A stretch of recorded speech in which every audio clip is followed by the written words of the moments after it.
Hello दोस्तों, स्वागत है एक बार फिर आप सभी का आपके अपने यूट्यूब चैनल पीएस क्लासेस पर। तो दोस्तों, जैसा कि आप लोग जानते हैं कि जो छात्र अलीगढ़ मुस्लिम यूनिवर्सिटी में कक्षा 11 में एडमिशन लेना चाहते हैं, तो हम उन बच्चों के लिए द कॉन्सेप्टम वाली बुक का सॉल्यूशन करा रहे हैं। ठीक है, और हमने इस बुक का पहला अध्याय शुरू कर दिया है जिसका नाम है संख्या पद्धति। जी हाँ, मैथमेटिक्स से हमने पहला लेसन शुरू कर दिया जिसका नाम है संख्या पद्धति। और इससे पिछले वीडियो लेक्चर तक हमने इस अध्याय के 55 सवालों को अर्थात 56 क्वेश्चन को हमने सॉल्व आप लोगों के लिए कर दिया था।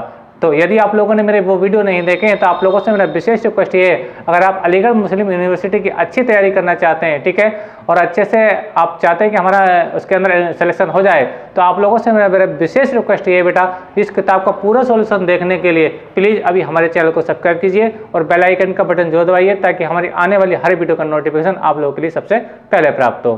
ठीक है, तो आज के इस वीडियो लेक्चर में हम हल करेंगे संख्या पद्धति के, ठीक है, प्रश्न संख्या 56 से आगे के सवालों को। अब दूसरी बात बेटा बच्चों ये है कि अधिकांश छात्रों की ये कमेंट आ रही है कि सर इस वर्ष अलीगढ़ मुस्लिम यूनिवर्सिटी के एंट्रेंस एप्लीकेशन फॉर्म कब से भरे जाएंगे। ठीक है, तो एक बार बच्चों मैं आपको बताता चलूँ और आप भी अच्छी तरीके से परिचित हैं कि देखिए इस समय हमारे देश में कोविड-19 का संक्रमण बहुत तेजी से फैला हुआ है। ठीक है, अब उसमें राहत की बात बेटा ये है कि आप लोगों को भी पता चल रहा होगा कि अब जो कोविड-19 का संक्रमण है वो धीरे धीरे क्या हो रहा है बेटा, घट रहा है। अर्थात यानी दिन प्रतिदिन जो केसेस की जो संख्या है बेटा घटती जा रही है और ये बहुत ही सुखद खबर है। ठीक है, आप लोगों के लिए अगर ये ऐसे अगर 10 यानी मई के अंत तक और जून के पहले सप्ताह तक अगर ये ऐसे ग्राफ ये डाउन रहा है, ठीक है, तो इस बात को मानते चलें जो छात्र अलीगढ़ मुस्लिम यूनिवर्सिटी में, ठीक है, एडमिशन लेना चाहते हैं तो उनकी एंट्रेंस एप्लीकेशन फॉर्म भरने की जो डेट रहेगी वो 15 जून के आसपास रहेगी। ठीक है, यानी कहने का मतलब मेरा ये है कि जिस प्रकार कोविड-19 का संक्रमण अभी जैसे घट रहा है, अगर ये अभी 10 जून तक इसी प्रकार से डाउन होता रहा ग्राफ स्टैंड, ठीक है, तो ये बात निश्चित कर लें कि आपकी जो एंट्रेंस एप्लीकेशन फॉर्म भरने की जो डेट आएगी लगभग 15 जून के आसपास आएगी स्टैंड। ठीक है, और एक बार मैं बताता चलूँ, अगर ये किसी कारणवश, ठीक है, अगर ये डेट आगे बढ़ी, ठीक है, तो देखिए स्टैंड याद रखें कि परीक्षा आपको एंट्रेंस देने के लिए यानी आपको तैयारी करने के लिए कम समय मिलेगा। यानी डेट जितनी आगे जाएगी, ठीक है, डेट जितनी आगे जाएगी उतना कम समय आपकी तैयारी को मिलेगा। ठीक है, यानी कहने का तात्पर्य मेरा बेटा ये, अगर आप अलीगढ़ मुस्लिम यूनिवर्सिटी में एडमिशन लेना चाहते हैं तो जो छात्र अपनी तैयारी कर रहे हैं बिल्कुल अपनी तैयारी कंटिन्यू करते रहें स्टूडेंट। ठीक है, यानी तैयारी बिल्कुल भी ना छोड़ें। ठीक है, ये बात पक्का है कि अगर डेट जितनी आगे जा रही है बेटा उसमें आपको उतनी ही जल्दी यूनिवर्सिटी आपसे एग्जाम करा लेगी, यानी उसके बीच में आपको ज़्यादा समय नहीं मिलेगा। तो आप लोगों के लिए मेरा विशेष रिक्वेस्ट ये है और विशेष सलाह आप लोगों के लिए है, ठीक है, कि आप कंटिन्यू घर पर तैयारी करते रहें, किताबों से जुड़े रहें और जो इसका सिलेबस है बेटा उसको पढ़ते रहें। डेट चाहे जून के अंत तक भी चली जाए लेकिन आपकी तैयारी अगर परफेक्ट है तो आप बिल्कुल नो टेंशन होकर के आपका 100% क्या हो जाएगा बेटा, सिलेक्शन हो जाएगा। ठीक है स्टूडेंट, तो याद रखें आपके अगर अभी तक जो मौजूदा जानकारी है उसके अनुसार ये है, अगर कोविड-19 का संक्रमण ऐसे ही घटता रहा तो याद रखना कि 15 जून के आसपास आपकी एंट्रेंस एप्लीकेशन फॉर्म भरने की डेट निश्चित ही अपलोड उसकी साइट पर हो जाएगी स्टूडेंट। ठीक है, तो आइए शुरू करते हैं वीडियो लेक्चर को और देखते हैं आज का 56वां सवाल क्या है स्टूडेंट। ठीक है, अगर आपको जानकारी अच्छी लगी बेटा तो प्लीज़ वीडियो को लाइक कर दीजिए और कमेंट करके बताइए। तो चलिए सॉल्व करते हैं क्वेश्चन नंबर 56। तो देखिए क्वेश्चन नंबर 56 में कहा गया बेटा, निम्न में किसका दशमलव प्रसार आशांत आवृत्ति होगा। यानी ये आपको 4 परिमित संख्या आपके स्क्रीन पर लिखी है, उसमें ये पूछा गया है कि इनमें किसका दशमलव प्रसार आशांत आवृत्ति होगा। तो बेटा परिमित संख्या का जो दशमलव प्रकार होता है, दशमलव प्रसार होता है वो 2 प्रकार का होता है, एक तो शांत, दूसरा अशांत आवर्ती। ठीक है, अब शांत किसका होता है, अशांत किसका होता है, ठीक है, मैं उसको समझा रहा हूँ। तो देखिए जिस परिमित संख्या में हर के गुणनखंड, जैसे मान लीजिए देखिए 17/8 है, 17/8, तो अगर मैं नीचे वाले ऊपर का नंबर तो 17 मुझे उससे कोई मतलब नहीं है। अगर मैं नीचे नंबर 2 2 2 यानी 8 को मैं ये चीज़ लिख सकता हूँ। ऐसी इसको देखिए ध्यान से समझे स्टूडेंट, तब आपको समझ में आएगा किसका शांत होगा किसका अशांत होगा दशमलव प्रसार। ठीक है, अच्छा ये देखिए अब 7/5 में तो मैं कुछ कर ही नहीं पाऊंगा स्टूडेंट। ठीक है, ये तो 7/5 रहेगा। अच्छा डी इसकी बात करता हूँ, डी ऑप्शन में, तो डी ऑप्शन में क्या होगा देखिए 5 बटा कितना 12, तो 2 × 2 × 3। ठीक है स्टूडेंट, यहाँ पे बात करें देखिए इस परिमित संख्या को देखिए 17/8 को, तो नीचे वाली जो संख्या जो 8 है स्टूडेंट, ठीक है, तो उसका जो अभाज्य गुणनखंड देख रहे हैं आप वो किसके रूप में आ रहे हैं, तो केवल 2 आ रहा है, 2 2 2 यानी 3 बार आपको रिपीट हो रहा है। अच्छा इसकी बात करता हूँ मैं 2/25 की, तो इसमें क्या रिपीट हो रहा है, 2 बार 5 रिपीट हो रहा है, 2 बार 5 रिपीट हो रहा है। अच्छा इसकी बात कर ले तो 5 5 रहेगा, यानी एक बार क्या आ रहा है 5 आ रहा है। ठीक है। अब देखिए यहाँ पे जरा ध्यान से देखिए, इसके अंदर 2 आ रहा है और क्या आ रहा है, 3 आ रहा है, 2 के साथ क्या आ रहा है, 3 आ रहा है। तो बेटा मैंने देखिए आप लोगों को पहले ही बताया कि जिन परिमेय संख्याओं के अभाज्य गुणनखंड, जिन परिमेय संख्याओं के हर के मतलब नीचे वाली संख्याओं के अभाज्य गुणनखंड करें, अभाज्य गुणनखंड करें अर्थात फैक्टर करें, तो अगर उनमें 2 या तो 2 आए या फिर 5 आए या फिर 5 हो तो दोनों आए, तो उनका दशमलव प्रसार शांत होता है। कैसा होता है, शांत होता है, ठीक है। और अगर 2 5 या 2 5 दोनों के अलावा कुछ और आएगा, ठीक है, जैसा कि इसमें देख रहे हैं आप लोग 5/12 में, तो 2 × 2 × 3, ये जो 3 आ रहा है, ठीक है, यानी ये 3 की वजह से इसका जो दशमलव प्रसार होगा वो कैसा होगा बेटा, अशांत आवृत्ति होगा। तो उम्मीद करता हूँ कि आपको समझ में आया होगा कि 5/12 का जो दशमलव प्रसार है वो क्या होगा बेटा, आपका अशांत आवृत्ति होगा, और यही बेटा इसका ऑप्शन होगा। अब देखिए मैं बताना चाहता हूँ तो कैसे देखेंगे अशांत आवृत्ति को। देखिए जैसे ये 12 और ये कितना है, 5, ठीक है। सोल्व करके दिखा रहा हूँ, देखिए पॉइंट लगा के आप 0 बढ़ाइए, बढ़ा दिया, ठीक है। 12 चौक कितना हो जाएगा बेटा, ये 48 हो जाएगा, ठीक है। सब्ट्रैक्ट कीजिए, कितना बचेगा, 2 बचेगा, ठीक है बेटा। पॉइंट लगा हुआ है, ये 0 बढ़ा लीजिए, ठीक है। तो 12 कितना हो जाएगा, ये 12 हो जाएगा। घटाइए, कितने बचेंगे, 8 बचेंगे, ठीक है। पॉइंट लगा हुआ 0 बढ़ जाएगा, 80 हो जाएगा, ठीक है। तो 12 छंग कितना हो जाएगा बेटा, ये 72 हो जाएगा। घटाइए, कितना बचेगा बेटा आपका, 8 बचेगा, कितना बचेगा बेटा, 8 बचेगा। फिर 0 लग जाएगा ये, फिर 12 छंग कितना हो जाएगा बेटा, ये 72 हो जाएगा। फिर घटाइए, फिर 8 बचेगा, ठीक है। फिर यानी कहने का मतलब ये अभी इस टाइप से जाता रहेगा, यानी मैं यहाँ पे भाग करता रहूँगा और बार बार शेष कितना आता रहेगा, आपका शेष 8 आता रहेगा। तो इस प्रकार का जो दशमलव प्रसार होता है बेटा, ठीक है, ये क्या होता है, अशांत और आवर्ती कहलाता है। आवर्ती क्यों, अब मैं यह करूँगा तो बार बार कितना आता रहेगा, ये 6 बार रिपीट होता रहेगा, ठीक है। और बाकी इनमें किसी में भी एक केस देखने को नहीं मिलेगा, चाहे कि इसको आप चेक कर लीजिए। तो इसका जो दशमलव प्रसार होगा, डी वाला ऑप्शन 5/12 का जो दशमलव प्रसार होगा वो कैसा होगा बेटा, अशांत और आवर्ती होगा। अशांत और आवर्ती, अशांत इसलिए क्योंकि अब इसका शेषफल 0 नहीं आ रहा है, आवर्ती इसलिए क्योंकि बार बार अभी क्या आ रहा है, 6 आ रहा है स्टूडेंट, ठीक है। तो उम्मीद करता हूं कि आपको समझ में आया होगा, यानी इसका डी ऑप्शन सही होगा, यानी 5/12 का दशमलव प्रसार कैसा होगा, अशांत और आवर्ती होगा, और बाकी इनका तीनों का कैसा होगा, शांत होगा, ठीक है। तो शांत और अशांत को समझने के लिए बेटा यही बात होती है कि नीचे वाले नंबर में, नीचे वाली संख्या का अभाज्य गुणनखंड करें, या तो 2 आ जाए या फिर 5 आ जाए या फिर 5 और तो 2 है, तो उसका दशमलव प्रसार शांत होता है, ठीक है। लेकिन इन 2 अंकों के अलावा जैसे यहाँ पर 3 आ गया है, 7 आया था या 11 आया था, ठीक है, तो उसका दशमलव प्रसार हमेशा कैसा रहेगा, अशांत और आवर्ती रहेगा, ठीक है। और मैंने लिखा भी है, परिमेय संख्याओं का जो दशमलव प्रसार बेटा वो 2 प्रकार का होता है, एक तो शांत और दूसरा अशांत आवृत्ति, ठीक है। शांत किसका होता है, जिसके फैक्टर में नीचे वाली संख्या के फैक्टर में क्या आना चाहिए बेटा, आपका या तो 2 आना चाहिए या 5 आना चाहिए, 2 5 दोनों आना चाहिए। लेकिन और दूसरा क्या होता है, अशांत आवृत्ति, जैसे कि 6, तो 6 को मैं क्या ले सकता हूँ, देखिए 2 × 3 ले सकता हूँ, 2 × 3, देखिए 3 आ रहा है, इस 3 की वजह से तो इसका दशमलव प्रसार क्या अशांत आ रहा है, और क्या आ रहा है, आवर्ती, यानी आप 6 से 5 का भाग करोगे तो आप इसी प्रकार से करते रहोगे, और बार बार 3 कौन आ रहा है, 3 रिपीट हो रहा है। जैसे इस वाले को देखिए, 3 से आप इसको भाग करोगे, 1 को पॉइंट लगा जोड़ा के तो 3 आता रहेगा, ठीक है। यानी अशांत इसलिए क्योंकि रुक नहीं रहा है और बार बार एक ही शब्द आ रहा है, इसलिए क्या कर रहे हैं, इसको आवृत्ति बोल रहे हैं। यानी 3, इसमें 3 की जो बार बार आवृत्ति हो रही है, इसमें भी 3 की बार बार आवृत्ति हो रही है। तो ये दशमलव प्रसार कैसा होगा बेटा, आपका अशांत और आवृत्ति, और ये दशमलव प्रसार क्या आपका बेटा, शांत है, ठीक है। और ये अशांत आवृत्ति उन्हीं परिमेय संख्या होगा था जिनके गुणनखंडों में 2 या 5 के अलावा कोई दूसरा नंबर आता है। उम्मीद है कि आपको अच्छे समझ में आ चुका होगा। चलते हैं अपने नेक्स्ट क्वेश्चन, क्वेश्चन नंबर 57 हो रहा, देखिए क्वेश्चन नंबर 57 को। 57 में देखिए स्टैंड हमसे कहा गया है, 57 सवाल है, देखिए बुक से देखते हैं, निम्न में से किसका निम्न में से परिमेय है, ठीक है। क्वेश्चन नंबर है आपका ये 57, और देखिए मैं क्वेश्चन तो लिख दिया मैंने, देखिए क्या है, जैसे 1/3 वर्गमूल 3 सॉरी, और ये कितना बी ऑप्शन में दिया है इसका, ये ए ऑप्शन है स्टैंड, ये दिया है 21/7 और वर्गमूल में, और सी ऑप्शन पर दिया है इसका 11 वर्गमूल 11 वर्गमूल 11, और डी ऑप्शन में दिया स्टैंड इसका वर्गमूल 5 प्लस वर्गमूल 5। इसमें ये पूछा है कि परिमेय कौन है, इसमें परिमेय यानी ये परिमेय है कि ये परिमेय है कि ये परिमेय है कि ये परिमेय। देखिए स्टैंड, इसका जो सी ऑप्शन है बिल्कुल राइट है, सी ऑप्शन बिल्कुल राइट है, ये अपरिमेय है, वर्गमूल 3 अपरिमेय है, तो ये जाहिर सी बात है ये अपरिमेय होगा, ठीक है। इसको सॉल्व करिए, जो 7 कितना हो जाएगा, 21 हो जाएगा, इसका मतलब भी क्या होगा, वर्गमूल 3 ही हो गया, ये भी अपरिमेय संख्या। लेकिन हाँ, इसको मैं इसकी मल्टीप्लाई कराऊंगा स्टैंड, ठीक है, तो 11 कितना हो जाएगा, या ये देखिए मैं आपको सॉल्व करके दिखा देता हूँ, वर्गमूल कितना 1 2 1, ये इसका स्क्वायर है ना, अब इसको उससे बाहर निकालूंगा तो कितना निकल के आएगा, 11 बन के आएगा, और 11 की जगह 1 मान सकता हूँ। तो पी वाई क्यू की फॉर्म में हुआ कि नहीं हुआ, पी वाई क्यू की फॉर्म में हो गया। ठीक है, तो यानी कहने वाला है कि जो आपका 11 बटे वर्गमूल 11 इंटू वर्गमूल 11 क्या आपका एक परिमेय संख्या है। तो ये तो निश्चित ही नहीं होगा, ठीक है, क्योंकि वर्गमूल के अंदर रखा है। आई होप के समझ में आपको आया होगा स्टूडेंट। ठीक है, चलिए बात करते हैं क्वेश्चन नंबर 58 की।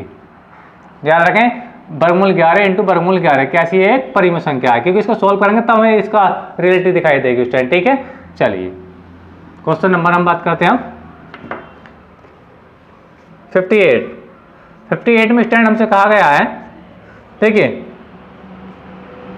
दो संख्याएं एलसीएम रखा है। देखिए एलसीएम किस किस का है, नंबर है आपके पास 91 और आपका 26, और इसका जो एलसीएम रखा है वो 1 8 2 यानी 182 रखा है। आपसे पूछा है HCF 99 एंड 26 ऐसे अब आपसे पूछा है। ठीक है, ऑप्शन में कितना है इसका 13 है ऑप्शन में। ठीक है, यानी ये पहला ऑप्शन है। दूसरे ऑप्शन में कितना इसका 26 है, और तीसरे ऑप्शन में इसका है बेटा आपका 91 है। ठीक है, और चौथा ऑप्शन है बेटा इसका 39 है। ठीक है, ये 4 ऑप्शन है, यानी ए पहले नंबर पे ए, ये बी, ए, सी है। अब देखिए एलसीएम बताना है, संख्याएं 91 और 26, 91 और 26। तो ये देख लीजिए कि ये किस नंबर से कट रही हैं, 91 और 26, इसमें तो कौन सा नंबर काट रहा है इसको। देखिए केवल और केवल ये 13 से कट रही हैं, यानी 13 से कट रहा है, 13 सत्ते 91 और 13 दूनी 26, यानी 13 से दोनों नंबर कट रहे हैं। ठीक है, आई होप क्वेश्चन में आ रहा है। तो कहने का मतलब मेरा ये है कि इसका जो एलसीएम होगा, सॉरी एचसीएफ होगा, वो कितना बेटा 13 होगा। कितना होगा 13 होगा। ऐसे भी चेक कर लेते हैं। देखिए देखो 91 को लिखिए 13 गुणा 7, 13 सत्ते 91, फिर 26 को लिखिए, 26 को लिखोगे 13 गुणा 2। ठीक है, अब कौन कौन आ रहा है, जो इसका एचसीएफ होगा वो एचसीएफ कौन होगा, जिसमें कॉमन आ रहा होगा किस का 191 और 26 का जो एचसीएफ होगा, जो दोनों में कॉमन आ रहा, तो कॉमन कौन आ रहा है 13 कॉमन आ रहा है, यानी कौन सा ऑप्शन ठीक होगा बेटा आपका, ये पहला ऑप्शन बिल्कुल राइट होगा। उम्मीद है कि आपको समझ में आया होगा। ठीक है, तो एचसीएफ क्या होता है, जो दोनों नंबरों को डिवाइड कर दे। तो कौन डिवाइड कर रहा है, 13 डिवाइड कर रहा है भाई, कोई डिवाइड इसको नहीं कर पाएगा। ठीक है, चलिए इसको अब रब कर रहे हैं। बात करते हैं अगले सवाल की। देखिए क्वेश्चन नंबर आपका ये 57वां सवाल था, 58वां सवाल था, सवाल नंबर 59 देखिए 59 में क्या कह रहा है, देखिए हम लोगों से इधर रखा है 306, एक नंबर ये है, सॉरी इस टाइप से लिखा गया है कि HCF 306 और कितना है 54। ठीक है, ये पूछा गया है कि इसका क्या होगा, एचसीएफ बताना है। क्या बताना है इसका एचसीएफ में दिया है कि ऑप्शन में इसका 24 भी है। ठीक है, ये पहला ऑप्शन 24 है, फिर इसका 6 ऑप्शन है, और इसका जो तीसरा ऑप्शन है वो 12 है, और इसका नेक्स्ट जो लास्ट है वो कितना 18 है। ठीक है, तो अभी मैंने क्या बताया, अभी मैंने यही बताया कि पहले ये देखिए कि ये दोनों नंबर 306 और 54 किससे कट जाएंगे, इन नंबरों में से। तो 24 से तो कट नहीं पाएंगे, 24 के टेबल में तो ये आता नहीं है, तो ये ऑप्शन बिल्कुल गलत होगा। ठीक है, अच्छा इसमें चेक कर लिए 12 से तो 54 कटता नहीं है, तो ये वाला ऑप्शन भी बिल्कुल गलत होगा। ठीक है, अब देखिए ये जो नंबर है कि ये 306 और 54 6 से भी कट रहा है और 18 से भी कट रहा है, 6 से भी कट रहा है और 18 से भी कट रहा है। तो बेटा जब ऐसी कंडीशन आती है तो जो आपका बड़ा नंबर होता है वही आंसर होता है, जो आपका बड़ा नंबर होता है वही आपका आंसर होता है। ठीक है, तो यानी इसका जो डी ऑप्शन है 18, यानी इन दोनों का जो एचसीएफ होगा कौन सा होगा 18, यानी इसका जो डी ऑप्शन है बिल्कुल राइट है। उम्मीद है कि आपको समझ में आया होगा कि जब दो नंबर एक साथ कट जाए, ठीक है, दो संख्या एक साथ कटाएं तो देखेंगे जो बड़ी वाली संख्या होगी वही उसका एचसीएफ कहलाएगी। ठीक है, तो 6 और 18 में तो 18 बड़ा है और आपका 6 छोटा है। ठीक है, तो आपका जो आंसर होगा वो 18 ठीक होगा। ठीक है, बात करते हैं इसके अगले सवाल की। चलिए रब कर रहे हैं इसको, सवाल नंबर 60। सवाल नंबर 60 को देखते हैं। देखिए 60वां सवाल हमसे कहा गया है, 60वें सवाल में देखिए दिया है HCF और ये रखा है 253 और 440। ये कितना आपको दे रखा है, ये आपको HCF 11 दे रखा है, यानी दो संख्याएं आपके पास 253 और 440। इसका जो एलसीएम है कितना बेटा आपका 11 है। ठीक है, और आगे देखते हैं इसका एलसीएम। देखिए कैसे दिया है, एलसीएम किसका 253, 440 का वो कितना दे रखा है इन्होंने, एलसीएम को लिखा 253 गुणा आर, ये इसमें एलसीएम लिखा है। ठीक है, अब इसमें आर की वैल्यू पूछिए, आर की वैल्यू पूछिए। ठीक है, आर की वैल्यू के लिए ऑप्शन है इसके, देखिए मैं बता रहा हूँ 40, पहला ऑप्शन है इसका 40 और दूसरा ऑप्शन है इसका 20 और तीसरा ऑप्शन है इसका 10 और इसका जो लास्ट ऑप्शन है वो है आपका 80। अब इनमें आर का मान कौन सा होगा वो हमें चेक करना है, ठीक है। तो बिल्कुल आसान है, देखिए एक फार्मूला होता है दो संख्याओं का गुणनफल बराबर मासा गुणा लासा। दो संख्याओं का गुणनफल बराबर कहता है मासा गुणा लासा।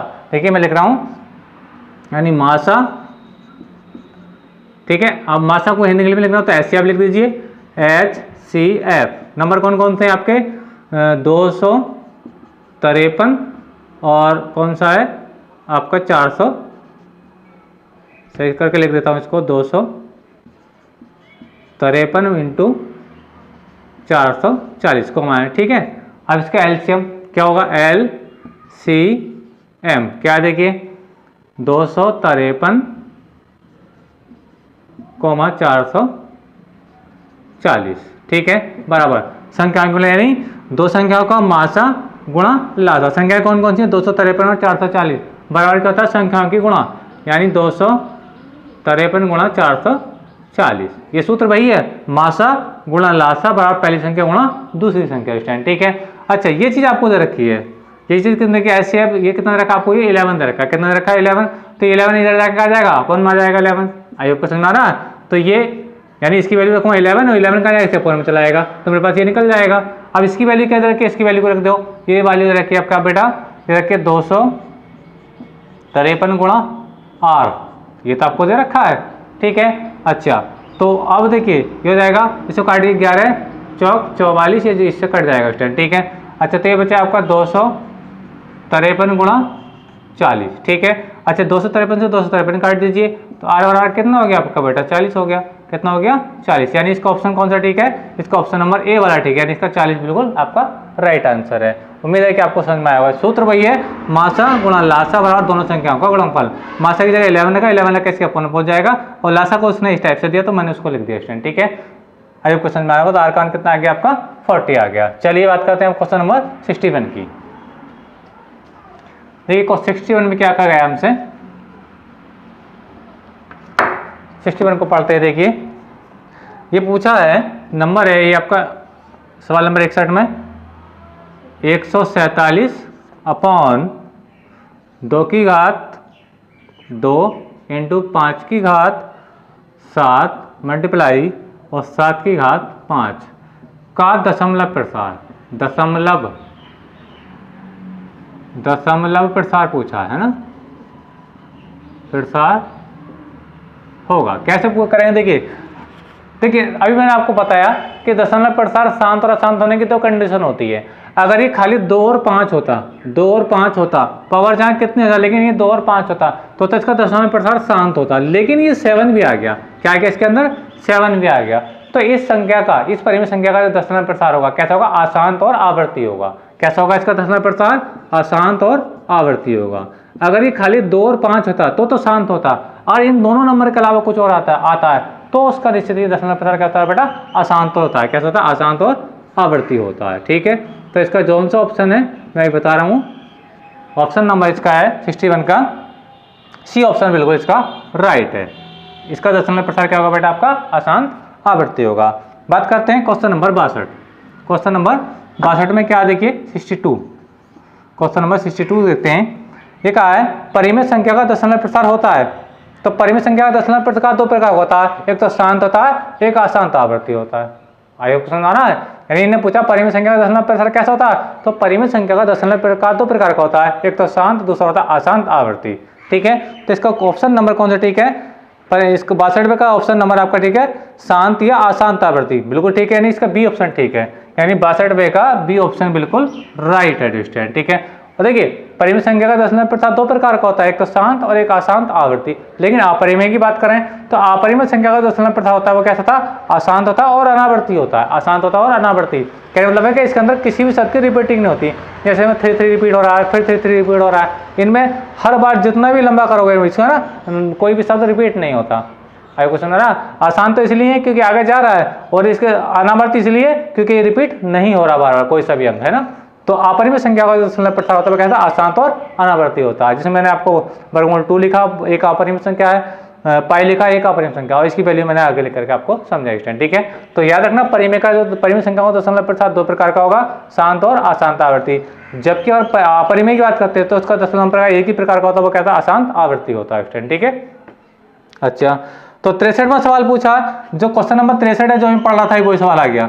तो 63 में कहा अपरिमेय संख्या का दशमलव प्रसार होता है। अपरिमेय संख्या का दशमलव प्रसार कैसे होगा? अशांत अनावर्ती। और इसका जो अशांत अनावर्ती पे कौन सा है आपका? इसका ए ऑप्शन ठीक है। कौन सा ठीक है? 63 का ए ठीक है। 63 का ए ठीक है, अशांत अनावर्ती। मैंने आपको बताया कि अपरिमेय संख्या का दशमलव प्रसार कैसा? अशांत अनावर्ती होता है। परिमेय का तो दो प्रकार का होता है, शांत और अशांत आवर्ती, लेकिन अपरिमेय का एक ही प्रकार होता है, वो होता है अशांत और अनावर्ती, ठीक है, जो आपके ए ऑप्शन पर लिखा है। क्वेश्चन नंबर 64 को देखते हैं। क्वेश्चन नंबर 64 में कहा गया है हम लोगों से, मैं लिखता हूं क्वेश्चन नंबर 64, ठीक है। ये पूछा गया है पाई या पाई बाई 2 या पाई माइनस 3, ठीक है, या पाई प्लस 2, ठीक है। ये हमसे कहा गया है, ये बताना है कि कैसी संख्या है, परिमेय है क्या अपरिमेय है। ऑप्शन बता रहा हूं, ये कहा परिमेय है, नंबर 2 अपरिमेय है, एवं दोनों है, इनमें से कोई नहीं। तो ये निश्चित है, देखिए मैंने क्या लिखा, अपरिमेय संख्या क्या होती है? पाई होती है। क्या होती है? पाई, ठीक है। अब पाई के साथ अपरिमेय संख्या में कुछ जोड़ो घटाओ भागकर कोई इफेक्ट नहीं पड़ेगा, जोड़ो घटाओ कुछ भी इफेक्ट नहीं पड़ेगा। कहने का मतलब है ये क्या निश्चित एक अपरिमेय संख्या है। किसी की बात करो, पाई की बात करो, पाई बाई 2 करो, पाई माइनस 3 करो, पाई प्लस 2 करो, सब क्या ये अपरिमेय संख्या है बच्चों। कितनी है? अपरिमेय संख्या है, ठीक है। इसका ऑप्शन नंबर मैं बता रहा हूँ कौन सा, ठीक है। ये कौन से ऑप्शन पर आ रहा है? ये ऑप्शन नंबर अपरिमेय है, बी ऑप्शन पर। 64 का जो है वो बी ऑप्शन बिल्कुल राइट है, अपरिमेय संख्या स्टूडेंट, ठीक है। चलिए बात करते हैं क्वेश्चन नंबर 65 यानी 65वां सवाल देखते हैं। चलिए इसको मैं फिर कर रहा हूँ स्टूडेंट, ठीक है। तो 65वें सवाल को समझे, तो ये क्या है 65वां सवाल आपका। देखिए क्वेश्चन नंबर 65, ठीक है, क्या है?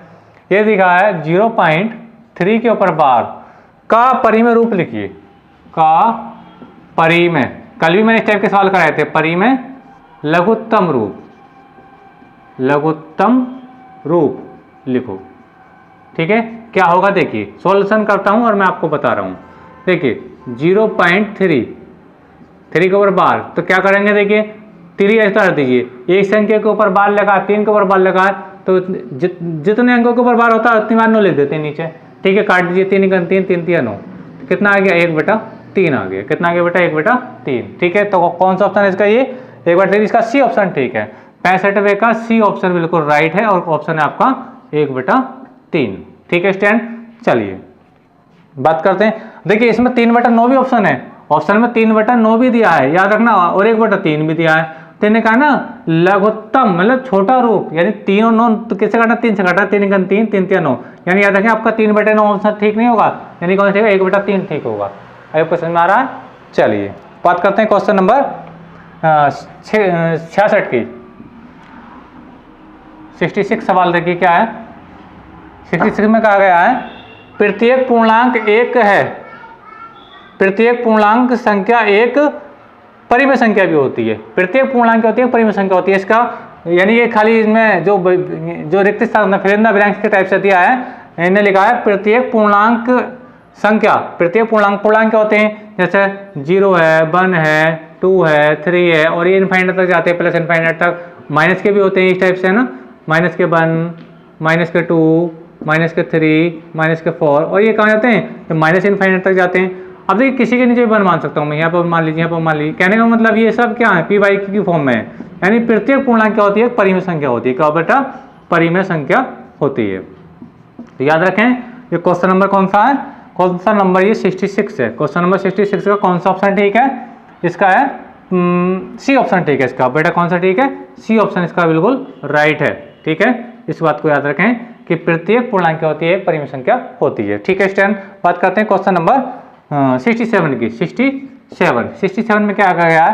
देखिए क्या कहा? प्रत्येक भिन्न है एक। देखिए प्रत्येक भिन्न क्या होती है? जिसका अंश और हर दोनों प्लस के हो। 5 या 4/5, 7/9, 18/45 इस टाइप से, है ना, या 9/30। बात समझ आ रही है? तो ये सब भिन्न है। भिन्न क्यों है? क्योंकि सब p/q सॉरी इनका अंश और हर दोनों ही प्लस के, अंश और हर दोनों ही प्लस के हैं। ठीक है, तो सारी क्या है, भिन्न है। और याद रखना सारी भिन्न क्या पी बाई क्यू के रूप में होती है, पी बटा क्यू, पी बटा क्यू, पी बटा क्यू, पी बटा क्यू। परिमेय संख्या की परिभाषा ये तो जो पी बाई क्यू के फॉर्म में हो, तो सारी भिन्न क्या होती है बेटा, परिमेय संख्या होती है। क्या होती है, परिमेय संख्याएं। ठीक है स्टूडेंट, उम्मीद है कि आपको समझ में आया होगा। ये क्वेश्चन नंबर 67 था और 67 का बी ऑप्शन ठीक है। कौन सा बेटा, बी ऑप्शन। यानी सारी जो भिन्न होती हैं वो क्या होती हैं, परिमेय संख्या होती हैं, इस बात को याद रखना।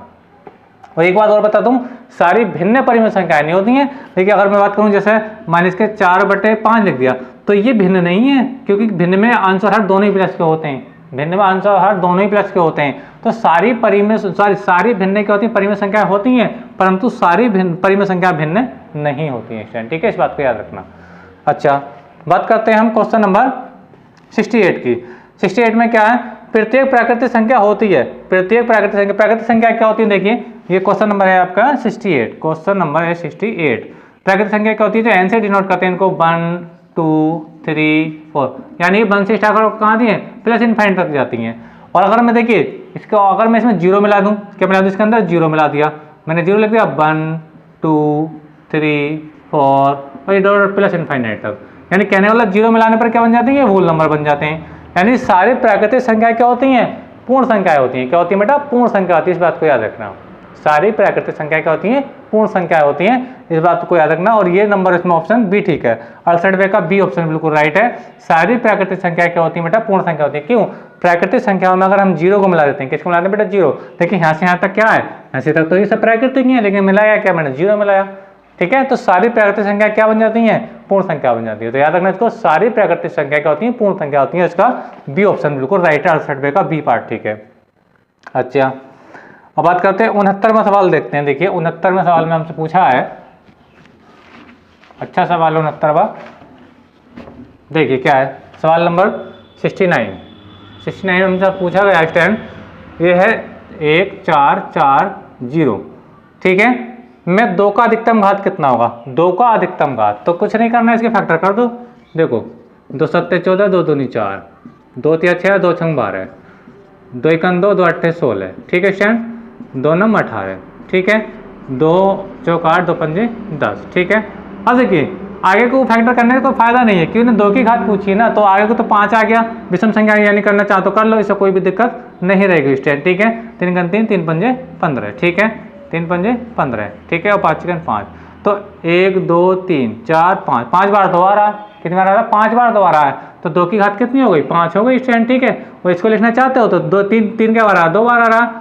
ठीक है, और 5 क्या आ रहा है, 1 बार आ रहा है। उम्मीद है कि आपको समझ में आ रहा होगा। इन्होंने पूछा कि 2 की घात कितनी होगी, 2 की घात कितनी होगी बेटा, 5 होगी। कितनी होगी, 5। और इसका ऑप्शन कौन सा ठीक है, इसका पहला ऑप्शन ठीक है, और 68 का आपका ए ऑप्शन ठीक है। 2 की घात कितनी होगी बेटा, 5 घात होगी। ठीक है, अच्छा बात करते हैं 70वें सवाल की, क्वेश्चन नंबर 70। ये आपको समझ में आया होगा। ठीक है, यानी संख्या दिया था 1440, उसके हमने अभाज्य गुणनखंड करे। अभाज्य गुणनखंडों में उसने पूछा था 2 की घात कितनी आएगी अधिकतम, तो 1 2 3 4 5 बार द्वारा 5 घात होगी, यानी 2 की घात कितनी होगी, 5 होगी, तो 5 ही ऑप्शन में दिया स्टैंड। ठीक है, चलिए बात करते हैं क्वेश्चन नंबर इसकी 70 की। 70 में क्या कहा यार, देखिए 70 में हमसे कहा है क्वेश्चन नंबर ये आपका 70। देखिए पहले मैं ऑप्शनों को लिख रहा हूँ, क्या देखिए इसमें पूछा क्या गया है, ये दिया आपको 32 और ये 62। ठीक है, दूसरा आपको दिया है 18 और ये 25। तीसरा आपको दिया है 31 और ये 93। ठीक है, और फिर इसमें डी ऑप्शन पे दिया है कोई नहीं, यानी ये ए ऑप्शन है, ये इसका बी ऑप्शन है, ये इसका सी ऑप्शन है, इसका डी ऑप्शन, और डी में लिखा कोई नहीं, कोई नहीं। देखिए इसमें पूछा क्या गया, इसमें पूछा गया कि इनमें कौन सा युग्म सहभाज्य है, कौन सा युग्म सहभाज्य है। और बेटा सहभाज्य वो संख्या होती है जिनका मासा 1 होता है, जिनका मासा 1 होता है। तो देखिए ये वाला ऑप्शन बिल्कुल राइट है।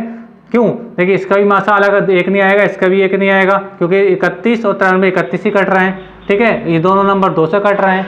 ठीक है, लेकिन हाँ इन दोनों को कोई नहीं काट रहा, 18 को और 25 को कोई नहीं काट रहा, तो यानी यही 2 नंबर होंगे। यानी इसका जो HCF होगा मासा किस का 18 का और 25 का, वो कितना होगा, 1 होगा, यानी कि 1 के अलावा किसे नहीं कटेंगे। तो इनका ऑप्शन कौन सा होगा, ठीक होगा। यानी सहभाज्य संख्या कौन सी है, ये वाली। यानी इसमें पूछा है क्वेश्चन नंबर आपसे 17 में पूछा सहभाज्य संख्या, अभाज्य संख्याएं यानी को प्राइम नंबर, सहअभाज्य संख्या, ठीक है। तो देखिए मैंने आपको बताया सहअभाज्य क्या, जिनका मासा 1 हो। तो इनमें किनका मासा 1 हो रहा है, इनका 18 का 25 का मासा 1 आएगा, क्योंकि बाकी जो नंबर हैं ये 2 से कट जाएगा, ये 31 ही कट जाएंगे, 31 93, ठीक है। इसका ऑप्शन कोई नहीं है तो गलत है, क्योंकि इसके अंदर एक नंबर ऐसा है जिनका मासा 1 आएगा, ठीक है।